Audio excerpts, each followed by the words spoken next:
In this tutorial video, I'll teach you how to create these annotation tags, the so-called floor finish tag or wall finish or ceiling finish tag, the so-called elevation tags, door tag, and the window tag using dynamic blocks. Let's do it. To start creating another annotation tags using dynamic blocks, let's open our previously edited na CAD-A template. Okay? CAD-A template. Then, open your layers. Let's add these layers. So, add a ano tag.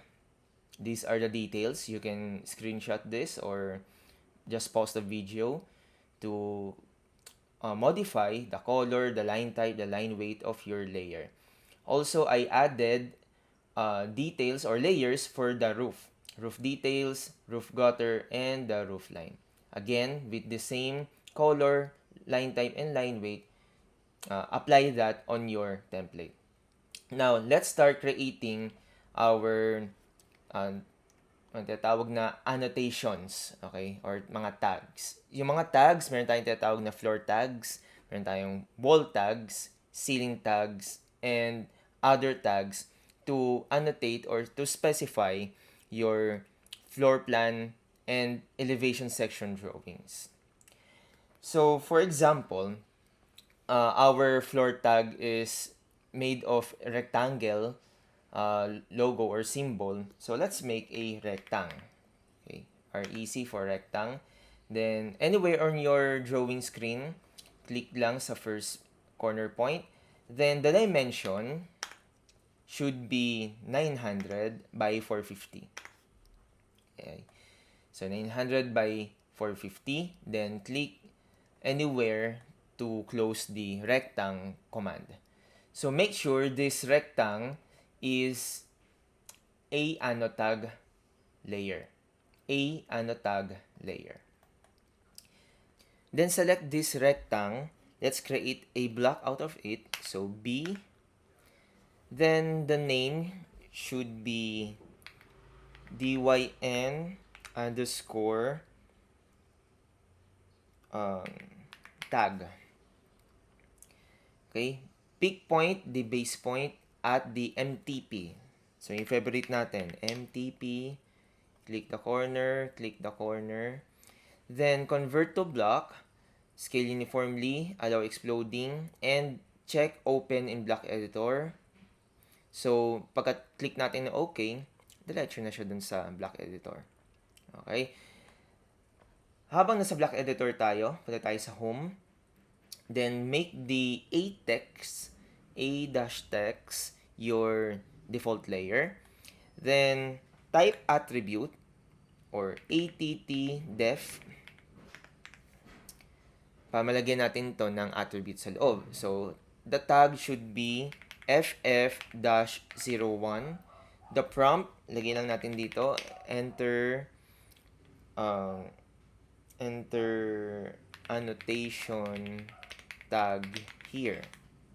Tapos, default should be ff-01. Tapos, okay. Click natin dito. Hindi ko siya nagawang middle center kanina, no? Pero kanina sa attribute, pwede natin siyang gawing middle center. If ever lang, natulad sa akin, hindi ko siya middle center, pwede naman dito sa properties. Yan. Tapos, middle center. Yan. Kasi nga, ito yung ginawa natin kanina, MTP ulit siya. MTP, click, ayan. So, meron tayong tag. So, now, i-close block editor natin to, then save. Yan. Hindi siya lumilitaw dito. Kapag yung mga dynamic blocks natin ay hindi gumagana pa, yung kanyang mga functions, kumbaga, delete lang natin yan. Tapos, type I for insert. Then, you will find your dyn or dimension tag here at the recent blocks. Okay? So, select that block. Then, select anywhere. Then, annotation tag. For example, if you want FF05, just to make a sample of it, so okay lang natin. Yan. So, mapapalitan agad siya automatic. Okay? So, try natin ilagay siya dito. So, click natin tong middle. Lagyan natin sa floor plan. Ayan. So, meron tayong floor tag na. Now, the problem is, yan, nag-overlap siya dito sa likod ng magiging floor hatch natin. So, to avoid that, or para maging visible lagi yung ating annotation, edit natin siya. Pero ito nung nakita niyo sa ginawa ko, pag double click ko to, ang nababago lang yung value. Hindi natin siya nagagawang maging block editor. So, para maging block editor to, imbis sa double click, one click mo lang, tapos type BE, yan, babalik ka na sa block editor. Now, para matakpan natin yung background nito, lagyan natin siya ng wipeout. So, let's type wipeout, enter. So, sabi ito, specify first point or polyline. So, since meron naman tayong polyline dito, so enter lang natin polyline. Select a close polyline, select the rectangle. Tapos, wag nating erase yung polyline, so no lang yan. Okay. Now, syempre, dahil meron tayong wipeout, matatakpan yung ating letters. So, gagawin lang natin dito, click mo yung wipeout.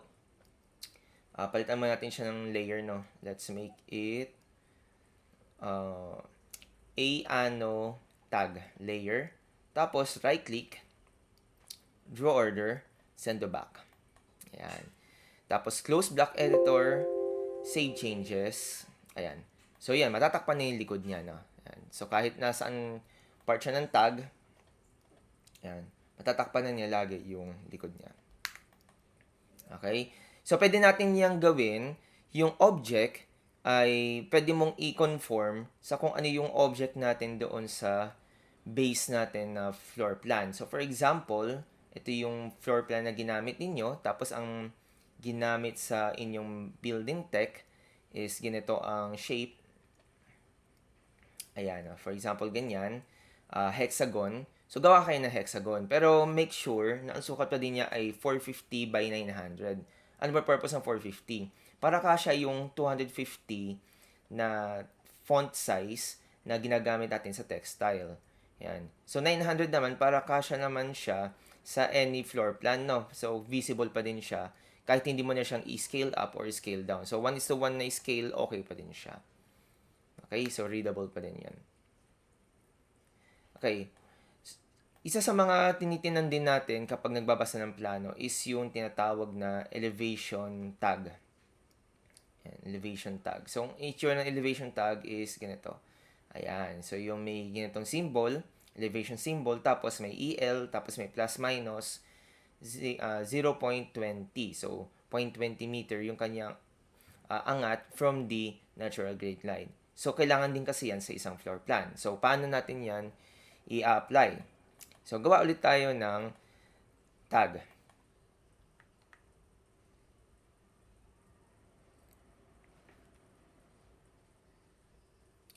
First, let's select a ano tag to be our default layer. Then, create a circle. Center point can be anywhere on your screen. Then, radius of circle, let's make it diameter. So, D for diameter. Then, let's make it 450. Okay? Then, create a line. So, L for line. Select the center of the circle. Then, F8 for ortho. Let's make it 450 again. Then, enter. Select the line. Then, AR for array.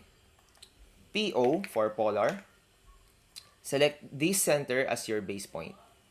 Then, items should be 4. Then, close array. Select the array. Explode. Then, H for hatch. Select solid. Okay. Then, select this part and this part. Then, close hatch creation. Select all of this. Type B for block. Let's name it dynamic or DYN elev tag. Pit point should be the center of this circle. Convert to block. Scale uniformly. Allow exploding. millimeters, and open in block editor. Okay. Now, let's create a parameter, linear parameter. Select this quadrant, then select the endpoint of the line. Endpoint of the line, then drag down, then select this distance 1. On your properties, let's rename this.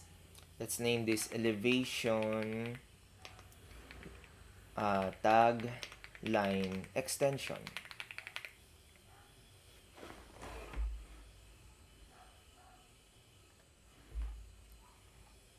Okay, then start point, base location, then number of grapes should be 1.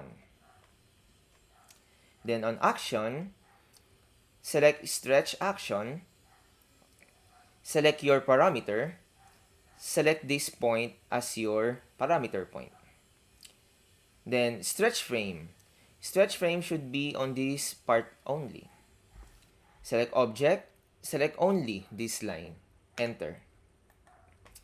Let's test. Test block.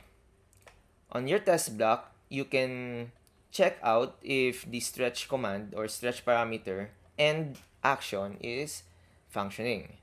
Okay. So if it is okay, let's close the test block.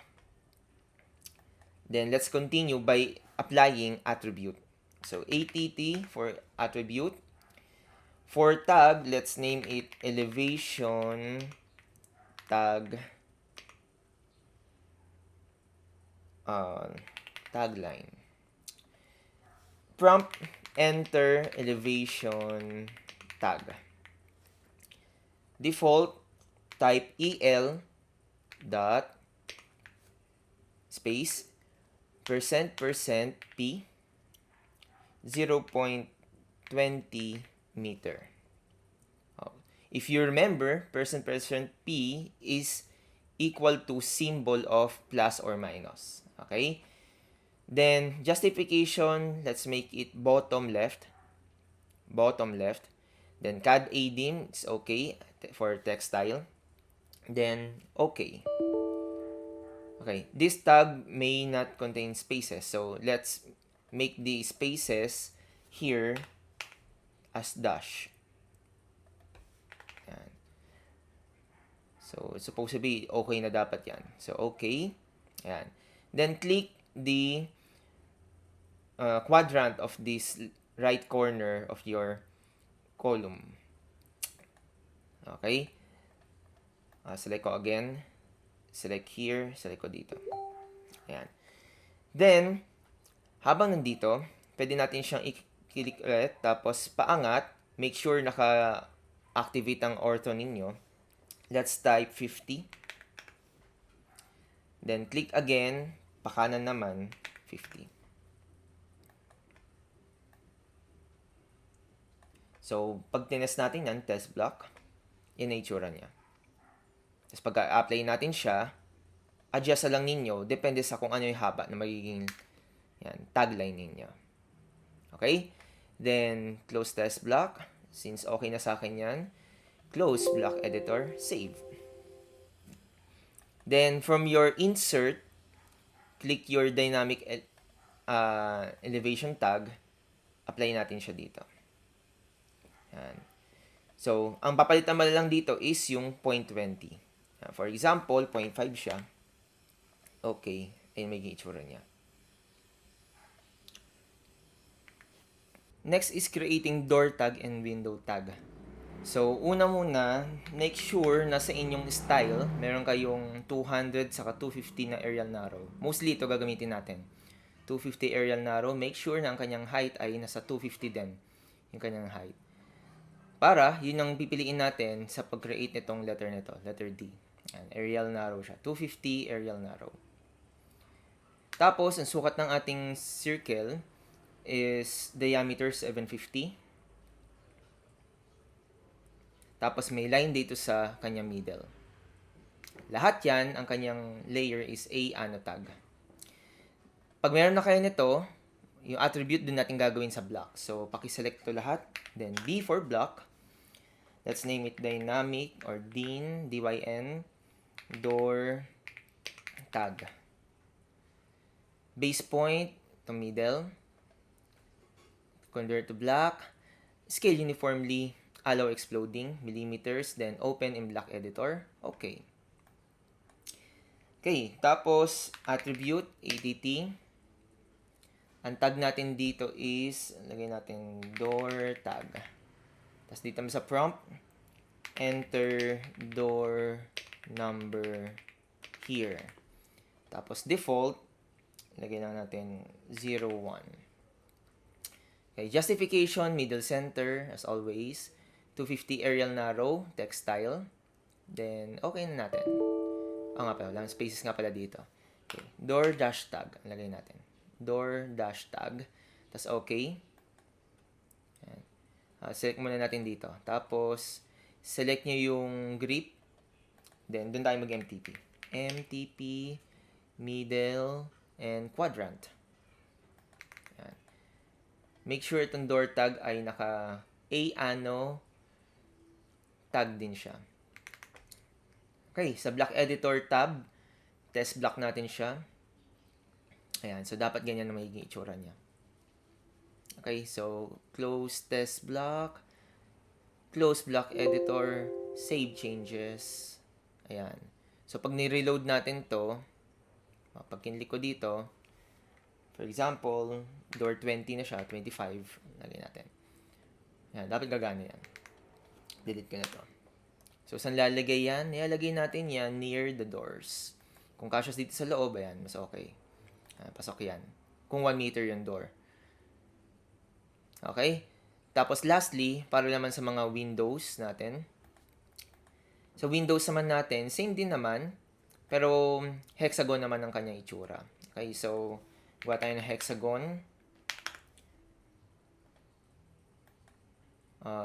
Inscribe.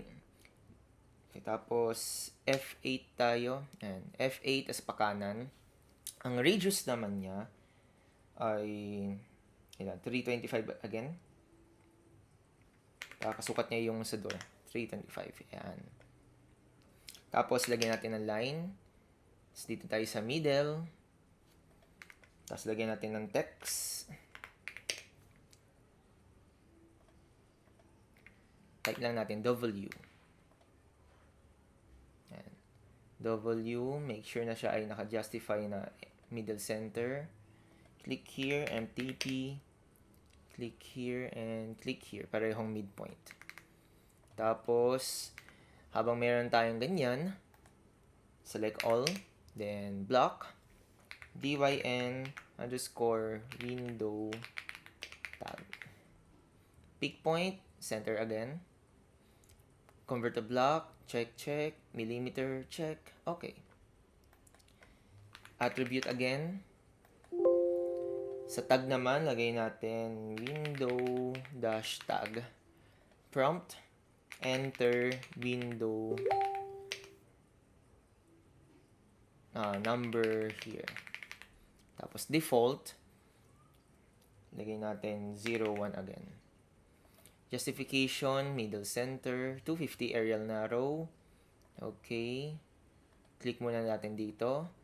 Click again, then select natin yung middle center niya. Again, MTP, middle to middle.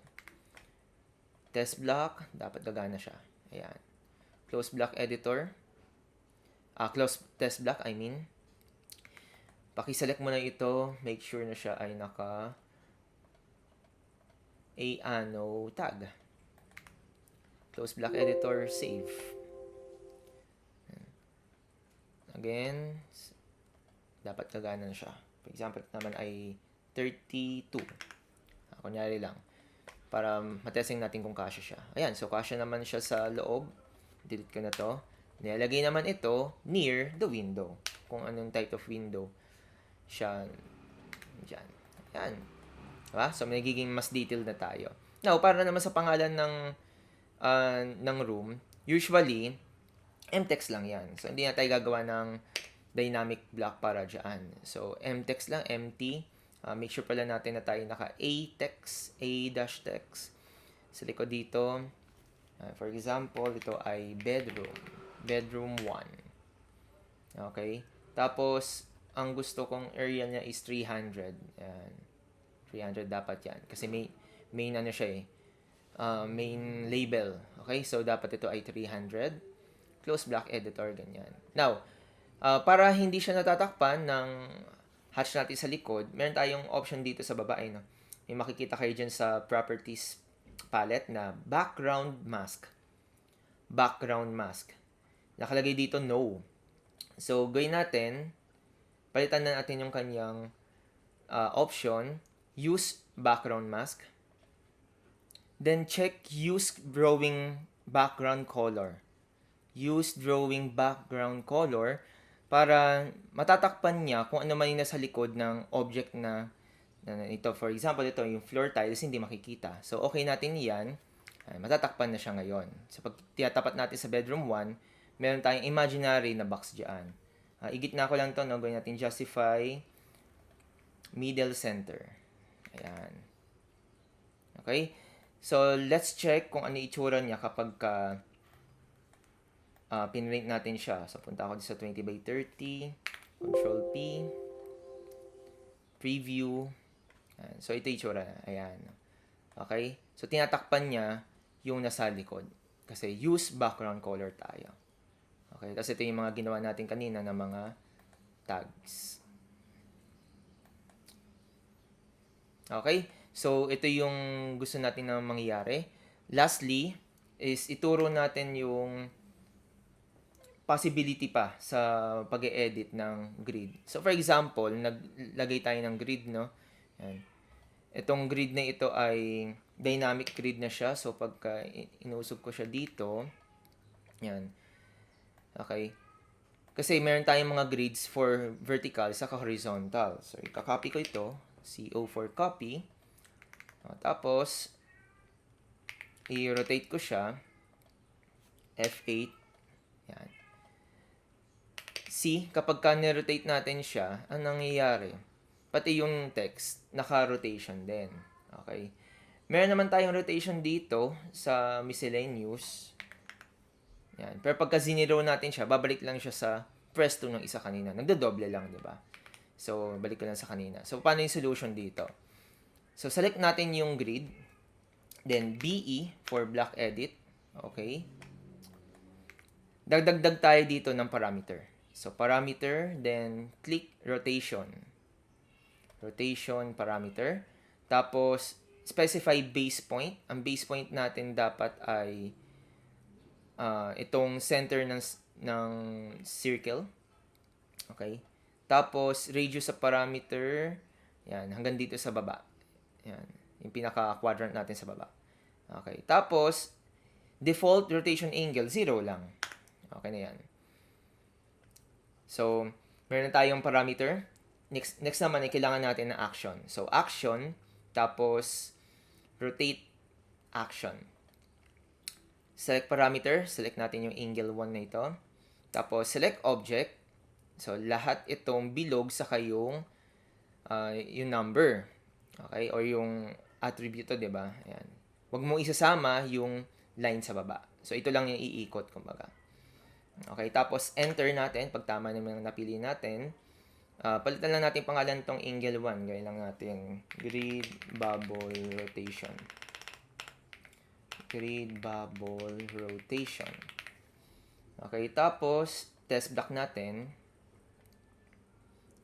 Ayan. So, pwede mo siyang iikot na pa ganyan. Or kung ano yung mga kailangan mo na rotation. Okay? So, okay na yung test block natin. Paano naman sa real modification mo sa planning? So, click natin yung yung isang grid. Ayan. So, rotate natin siya. So, click natin tong grip. Tapos, click mo dito, rotated na siya. Tapos, pag kinopy mo yan, matik na yan na yan ang makakopy niya na orientation niya. Okay. Tapos, double-click mo na lang para magbago yung kanyang mga labels. For example, ito may game letter B, C, D, so on, and so forth.